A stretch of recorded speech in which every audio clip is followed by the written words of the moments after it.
Ayan, what's up, Dribblers at mga shooters? Kamusta? Kamusta po kayo? Ang talk and text tropang 5G versus rain or shine ni Last Two Painters, kahit sino pwedeng manalo. Ano nga ba ang sinabi ng dalawang coaches, Coach Yeng Giao at Coach Chot Reyes? Ginebra San Miguel versus San Miguel Beermen. Tradition or redemption? Sino nga ba ang mangingibabaw sa bakbakan ng dalawang magkapatid na kupunan at itong apat na kupunan sa semifinals? Tara, sama-sama po nating pag-usapan, talakayan yan sa video ito.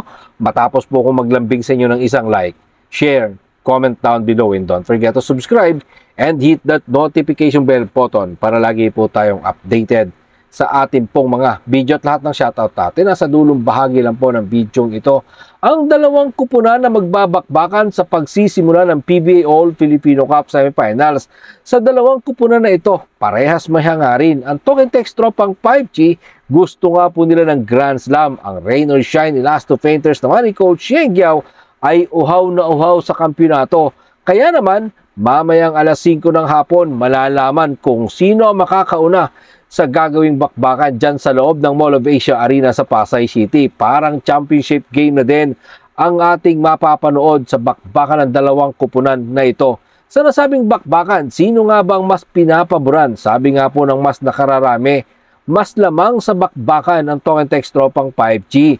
Kasi ginawa na nila ito last two meetings. Una na nga po dyan ang season opening na Governor's Cup. Ang huli dyan ay nakaraang Commissioner's Cup. Dahil ginawa nga po yan ng talk and text tropang 5G na 4-1 ang serye. Ngayon, wala nang import. Sino ang kanilang aasahan? Kaya mga shooters, no, mangingibabaw nga ba?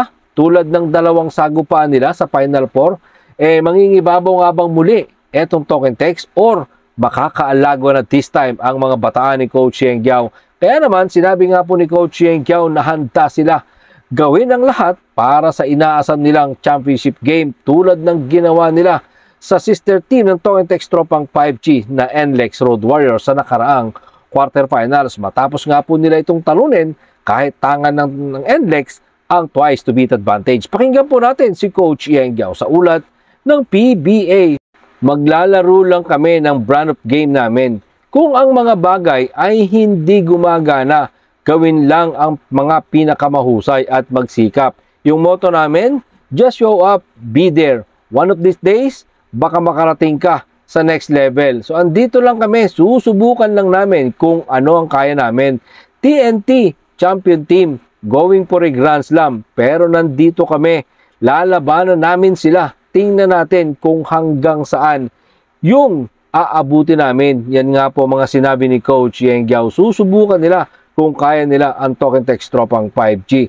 Yan naman ay galing din sa isang mabigat na laban kontra sa Magnolia sa quarterfinals. Sa isang puntos lang mga shooters ang kanilang naging pagitan o naging lamang sa dalawang laro.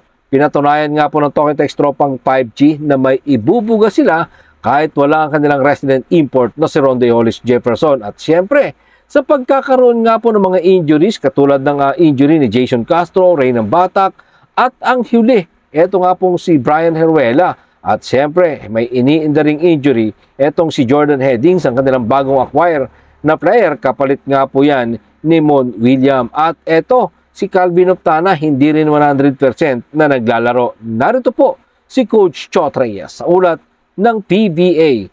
Kung sino man ang lalaruin natin dito sa semis, mga gutom silang lahat. Hindi sila susuko, kaya dapat handa tayo.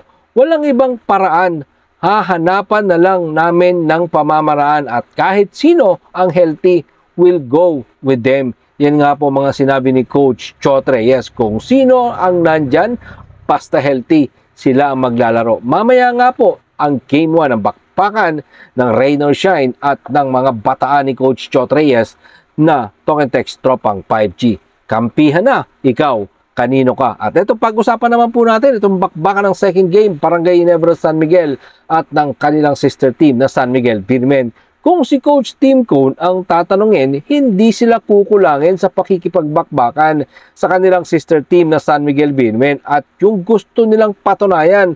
Lahat siguro ng teams ay gustong talunin ang San Miguel Beermen. Dito pa lang sa semis, mamaya nga po makikita natin kung papaano ang game plan ng Barangay Ginebra San Miguel laban sa San Miguel Beermen at kung ano din ang game plan ni Coach Leo Austria. Mangyayari mamaya yan dyan sa loob ng Mall of Asia Arena sa Pasay City sa ganap na 7:30 p.m. Sinabi nga po ni Coach Tim Cone na haharapin nila ang isang malaking lineup. Bakit nga ba malaking lineup? Narito po si Coach Tim Cone sa ulat ng PBA.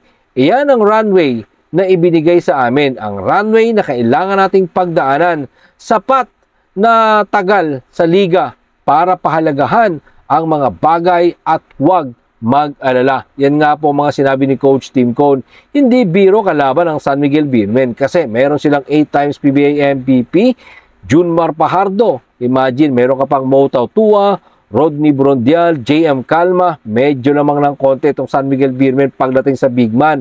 Kontra nga po dito sa Gin Kings na isang Japet Aguilar lang ang meron sila. Ben Adamos, Troy Rosario, parehas na nga pong laruan naman yan with Motaw Tua. Pero siyempre, kung height ang pag-uusapan, undersized po talaga dyan etong si Troy Rosario and Ben Adamos, mga shooters. Gaano na nga ba kahanda ang dalawang kupunan, mga shooters? Ito nga pong Barangay Ginebra San Miguel at ang San Miguel Beermen. Para sa akin, kung sino ang magandang ilalatag na depensa, para sa akin, mga shooters, siya yung mananalo. Kasi mahalaga talaga yung depensa rito. When it comes to offense, lahat naman po yan talagang maaasahan umiscore, di ba? So pare-parehas. Basta kung sino yung magandang ilalatag na depensa, para sa aking opinion, talagang yun ang magwawagi. Even po dun sa token text at Rain or Shine at Tito Ren sa Barangay Ginebra San Miguel at San Miguel Beermen. Ikaw, kanino ka? Kampihan na. Maraming salamat po sa inyong panonood. Naman po ang inyong maging opinion. Diyan po natin yan pag-usapan sa comment section. Ingat and God bless everyone. Adjourn, pero katulad po ng ating nakagawian, bago po natin tapusin ang ating video, shoutout po kay na